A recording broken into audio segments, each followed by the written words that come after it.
Subscribe करें हमारे YouTube channel superfast news को और साथ ही प्रेस करें बेल आइकन ताकि आप हमारी लेटेस्ट वीडियो को देख सकें।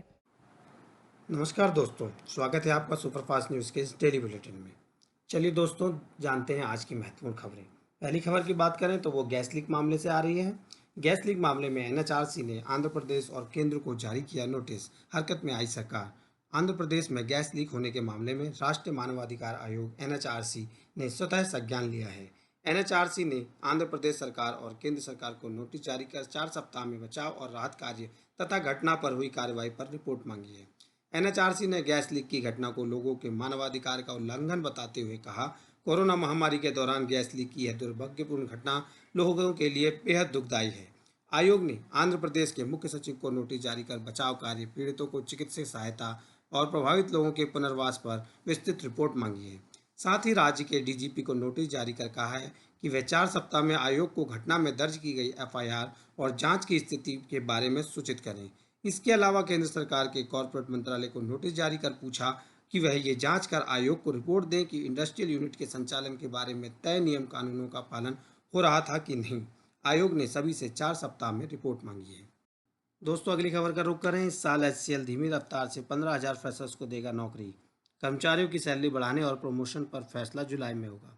नोवेल कोरोना वायरस का असर देश की सभी बड़ी कंपनियों पर हुआ है, जिसके चलते कई कंपनी कर्मचारियों की संख्या कम करने में लगी है। दूसरी तरफ हिंदुस्तान कंप्यूटर लिमिटेड एचसीएल वित्त वर्ष 2015 की योजना के अनुसार इस साल 15,000 फ्रेशर्स को देगी जॉब, लेकिन इस प्रोसेस की गति धीमी होगी। कंपनी के इस फैसले का आईटी से जुड़ी दूसरी बड़ी कंपनियों ने किया स्वागत। दोस्तों, हमारी अगली खबर कोरोना काल में आ रही एक बेहद अच्छी राहत, किसानों को राहत देने वाली खबर। करोड़ों किसानों को 6,000 रुपये दे रही सरकार। देश भर में लॉकडाउन के बीच केंद्र सरकार गरीब वर्ग और किसानों को मदद करने के लिए कई तरीकों की योजनाएं चला रही है। किसानों की मदद करने के लिए इन्हीं में से एक योजना प्रधानमंत्री किसान सम्मान निधि योजना है। इस योजना के तहत केंद्र सरकार 8 करोड़ से अधिक किसान परिवारों को सालाना 6,000 रुपये सीधे उनके बैंक अकाउंट से ट्रांसफर करती है। यह रकम सरकार द्वारा किसान के खाते में 3 किस्त में 2-2 हज़ार रुपये करके ट्रांसफर किया जाता है। हाल ही में वित्त मंत्रालय ने जानकारी दी कि करीबन 8 करोड़ किसानों के खाते में 16,146 करोड़ रुपये इस योजना के तहत पहले किस्त के किए जा चुके हैं। ऐसे में अगर आप भी इस योजना के तहत आते हैं तो चेक कर सकते हैं कि आपके खाते में पैसे आए कि नहीं। इसके लिए बेहद ही आसान प्रक्रिया है, जिससे आपको पता चल जाएगा कि आपके खाते में सरकार ने पैसे ट्रांसफ़र कर दिए हैं कि नहीं। इसके लिए किसानों को pmkisan.gov.in पर लॉगिन करना होगा। इस वेबसाइट पर लॉगिन करने के बाद आपको फार्मर कॉलम के टैब पर क्लिक करना होगा। इसी टैब में किसानों के लिए खुद ही इस योजना में पंजीकृत करने का यह विकल्प दिया गया है। चलिए दोस्तों, जानते हैं अगली खबर जो आ रही है कोरोना से जुड़ी हुई। एम्स ने कोरोना को लेकर जारी की चेतावनी। जून जुलाई में चरम पर पहुंच सकती है बीमारी। कोरोना को लेकर एम्स के डायरेक्टर ने एक सनसनीखेज बयान दिया है। उन्होंने कहा कि जून जुलाई में कोरोना अपने चरम पर होगा। एम्स के डायरेक्टर रणदीप गुलेरिया ने कहा कि जांच नमूनों की डाटा का अध्ययन करने के बाद यह कहा जा सकता है कि जिस तरह से भारत देश में कोरोना के मामले बढ़ रहे हैं, उससे यह अनुमान लगाया जा सकता है कि बीमारी जून जुलाई में अपने चरम पर होगी। रणदीप गुलेरिया ने यह जानकारी न्यूज एजेंसी एएनआई को दी। दोस्तों, अपनी अगली खबर की बात करें तो वो जुड़ी हुई है वरिष्ठ नागरिकों से। वरिष्ठ नागरिकों के लिए एसबीआई का स्पेशल डिपॉजिट स्कीम। भारतीय स्टेट बैंक ने ऋण की अपनी कोष की सीमांत लागत आधारित ब्याज दर को 0.15% घटा दिया है। इसके अलावा देश के इस सबसे बड़े बैंक ने वरिष्ठ नागरिकों के लिए एक विशेष जमा योजना की भी शुरुआत की है। इसमें वरिष्ठ नागरिकों को अधिक ब्याज मिलेगा। एसबीआई ने बयान में कहा कि ब्याज दरों में गिरावट के मौजूदा दौर में वरिष्ठ नागरिकों के हितों को ध्यान में रखते हुए बैंक ने उनके लिए नया उत्पाद एसबीआई वी केयर डिपॉजिट पेश किया है। बैंक ने यह योजना खुदरा मियादी जमा खंड शुरू की है। इस नई योजना के तहत वरिष्ठ नागरिकों को 5 साल और इससे अधिक की अवधि की खुदरा मियादी जमा पर 0.30% अतिरिक्त प्रीमियम दिया जाएगा। योजना 30 सितंबर तक लागू रहेगी। हालांकि एसबीआई ने खुदरा मियादी 3 साल तक की जमा पर ब्याज दर में 0.20% की कटौती की है। बैंक ने कहा है कि प्रणाली और उसके पास पर्याप्त तरलता की वजह से उसने यह कदम उठाया है। यह कटौती 12 मई से लागू होगी। दोस्तों, मोबाइल उपभोक्ताओं के लिए आ रही है अगली खबर। लॉकडाउन में राहत मिलने के बाद एयरटेल, जियो, वोडाफोन आइडिया अब नहीं बढ़ाएंगे वैलिडिटी।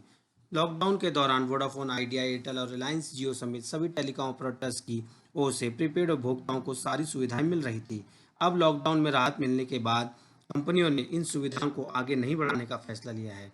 वोडाफोन, भारती एयरटेल और रिलायंस जियो की ओर से cellular operator association of India (COAI) के डायरेक्टर जनरल राजन मैथ्यूज ने कहा कि टैरिफ प्लान्स पर अब वैलिडिटी नहीं बढ़ाई जाएगी। लॉकडाउन 3 में राहत मिलने के बाद अब लोग घरों से निकलकर लोकल स्टोर से भी अब रिचार्ज करा सकते हैं। बता दें, भारत सरकार की ओर से लॉकडाउन की घोषणा करने के पहले ही सप्ताह में टेलीकॉम कंपनियों की ओर से प्रीपेड प्लान्स की वैलिडिटी 14 अप्रैल तक बढ़ा दी गई थी। बाद में इसे बढ़ाकर 3 मई कर दिया गया था। वोडाफोन आइडिया और एयरटेल की ओर से 10 रुपये तक का एक्स्ट्रा टॉक टाइम भी फ्री दिया जा रहा था। दोस्तों, अगली खबर की बात करें तो महत्वपूर्ण है उन 60 लाख किसानों के लिए जिन्हें नहीं मिले 6,000 रुपये प्रधानमंत्री किसान सम्मान निधि स्कीम के तहत। जी हाँ, प्रधानमंत्री किसान सम्मान निधि स्कीम में 1 दिसंबर 2019 से आधार जरूरी है। बिना इसके आपके बैंक खाते में पैसे नहीं आ पाएंगे। देश के करीब 60 लाख किसान सिर्फ एक कागज की कमी से 6,000 रुपये सालाना मदद देने वाली प्रधानमंत्री किसान सम्मान निधि स्कीम से वंचित हैं। हम बात कर रहे हैं आधार कार्ड की। प्रधानमंत्री किसान स्कीम अपने आवेदन में सिर्फ इसका नंबर ठीक से न लिखने या इसकी कॉपी न लगाने की वजह से इतनी बड़ी संख्या में किसान इसका फ़ायदा उठाने से वंचित रह गए। प्रधानमंत्री किसान स्कीम को अप्लाई करते समय आधार नंबर न होने या गलत दर्ज होने पर इसका लाभ नहीं मिलता। अग्रवाल ने बताया कि सरकार ने जिले स्तर पर इसे सुधारने का अभियान चलाने को कहा है। यह काम तेजी से चल रहा है। ऐसा कर सकते हैं गलती में सुधार। किसान खुद भी फार्मर कॉर्नर पर जाकर सुधार कर सकते हैं। कॉमन सर्विस सेंटर (CSC) पर भी इसका सुधार करवा सकते हैं। लेकिन अब बिना आधार के सालाना खेती किसानों के लिए 6,000 रुपये की मदद नहीं मिल पाएगी। 30 नवंबर तक इसके लिए छूट दी गई थी। SBI ने होम लोन किया सस्ता, फिक्स डिपॉजिट पर भी कम मिलेगा ब्याज। लॉकडाउन के बीच SBI ने marginal cost of fund based lending rates (MCLR) में 15 बेसिस अंकों यानी 0.15% की कटौती की घोषणा की। इससे MCLR लिंक्ड होम लोन की ब्याज दर 7.40 से घटकर 7.25% हो जाएगी।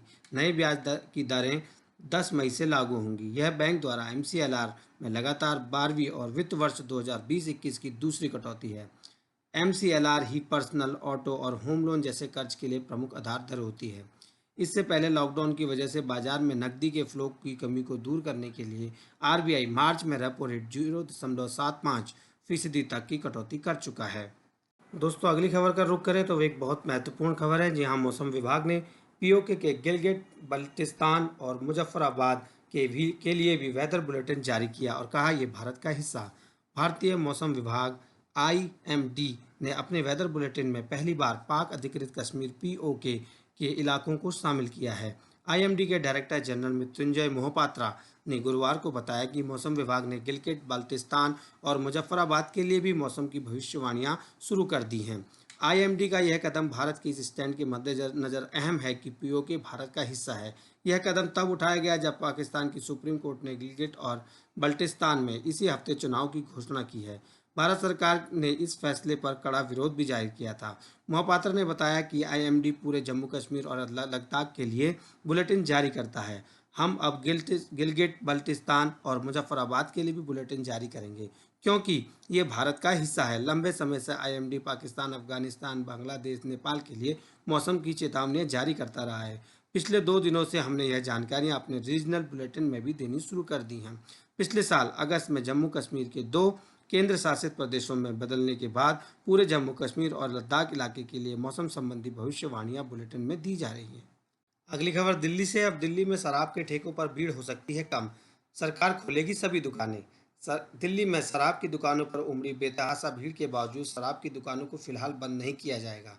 दिल्ली में शराब की नई दुकानें अभी भी बंद हैं, लेकिन कुछ दिनों के बाद इन सभी दुकानों को खोलने की व्यवस्था की जाएगी। दिल्ली के स्वास्थ्य मंत्री सत्येंद्र जैन ने कहा कि शराब की दुकानों पर सोशल डिस्टेंसिंग को लेकर कुछ समस्याएं हुई हैं, जिसकी वजह से पिछले 2 दिनों में बहुत ही कम दुकानें खुल पाई हैं। नियम के मुताबिक बहुत दुकानें नहीं खुल सकती हैं। कुछ दिन बाद सभी दुकानें खुल जाएंगी तो यह समस्या समाप्त हो जाएगी। सोमवार से दिल्ली में शराब की दुकानें खोल दी गई हैं। सोमवार को शराब के ठेके खुलते ही लोगों की भीड़ इन दुकानों के बाहर उमड़ने लगी। मंगलवार को भी कई स्थानों पर ऐसे हालत देखने को मिले। कई लोगों ने इस दौरान ना तो सोशल डिस्टेंसिंग का ख्याल रखा और ना ही मास्क का इस्तेमाल किया। ऐसी स्थिति को देखते हुए कई स्थानों पर शराब की दुकानें खुलने के कुछ ही मिनटों बाद बंद कर दी गई थी। इसी के साथ दोस्तों, हमारे आज का बुलेटिन यही समाप्त होता है। यदि आपको हमारा बुलेटिन अच्छा लगा हो तो इसे यूट्यूब पर जाकर लाइक करें, हमारे यूट्यूब चैनल सुपरफास्ट न्यूज़ को सब्सक्राइब करें, बेल आइकन को दबाएं, जिससे हमारी अपडेट्स आपको लगातार मिलते रहें। और दोस्तों, सबसे महत्वपूर्ण, कमेंट सेक्शन में जाकर कमेंट्स जरूर करें, क्योंकि आपके कमेंट्स हमारे लिए बेहद ज़रूरी हैं। कल फिर मिलेंगे इसी वादे के साथ। मैं आपका होस्ट एंड दोस्त दीपक आपसे विदा लेता हूं। फिर कल मिलेंगे कुछ नई अपडेट्स के साथ। धन्यवाद।